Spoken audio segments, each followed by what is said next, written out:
Hello, good morning সবাইকে।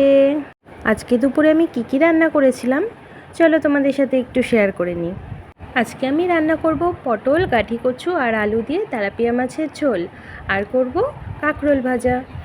আর কাঁকরোলগুলোকে দেখছো আমি একটু মোটা মোটা করে কেটে নিয়েছি, আমি এইভাবেই কাঁকরোল ভাজা করি।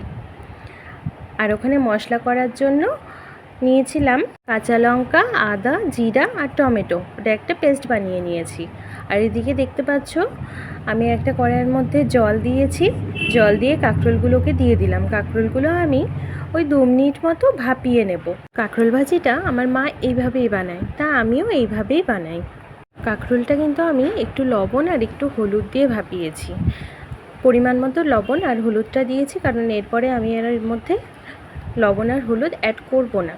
কাঁকরোলটা প্রায় 80% মতো আমি সিদ্ধ করে তুলে নিয়েছি। এবার ওই জলের মধ্যেই আমি গাঠি কচু আর আলুটা দিয়ে, গাঠি কচু আর আলুটাও আমি ওই 2-3 মিনিট মতো ভাপিয়ে নেব। আর এদিকে দেখতে পাচ্ছ আরেকটা কড়াইয়ের মধ্যে আমি তেল দিয়ে কাঁকরোলটাকে হাই হিটে আমি ভেজে নিচ্ছি। 2 মিনিট মতো ভেজে নিলেই কাঁকরোলটা রেডি হয়ে যাবে। এবার দেখতে পাচ্ছ কাঁকরোলটা আমার ভাজা হয়ে গেছে, আর এইভাবে আমি বাকি কাঁকরোলগুলো ভেজে নেব।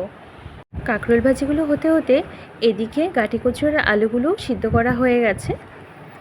এবার কাঁকরোলগুলো ভাজি হয়ে গেছে, আমি এবার ওই তেলের মধ্যেই তেলাপিয়া মাছগুলো ভেজে নিচ্ছি। একটু লাল লাল করে ভেজে নিয়েছি।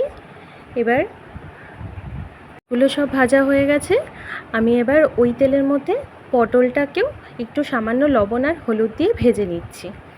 ভাজা হয়ে গেলে আমি ওই তেলের মধ্যে এবার জিরে ফোড়ন দিয়ে গাঠি কচু আর আলুটা দিয়ে দিলাম।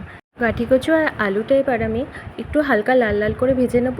ভাজা হয়ে গেলে আমি এবার এর মধ্যে পেস্ট করে রাখা মশলাটা দিয়ে দিলাম, আর তার সাথে বাটি ধুয়ে একটু সামান্য জলও দিয়ে দিয়েছি, আর তার সাথে দিয়েছি লবণ, হলুদ আর লঙ্কার গুঁড়ো। প্রথমে গাঠি কচু আর আলুটাকে আমি 2 মিনিট মতো মশলার সাথে কষিয়ে নিয়ে তারপরে তার মধ্যে পটলটা দিয়ে দিয়েছিলাম। এবার পটলটা দিয়ে আরও 2 থেকে 3 মিনিট মতো কষিয়ে তারপরে জল দিয়ে দিয়েছি। জলটা ভালো করে ফুটে উঠলে তারপরে তার মধ্যে মাছটা দিয়ে দিলাম। মাছটা দিয়ে আমি প্রায় 10 মিনিট মতো আরও ফুটিয়ে নিয়েছি। আর এই যে দেখতে পাচ্ছ আমার মাছের ঝোলটা রেডি হয়ে গেছে। এবার আমি ঝোলটা নামিয়ে নেব।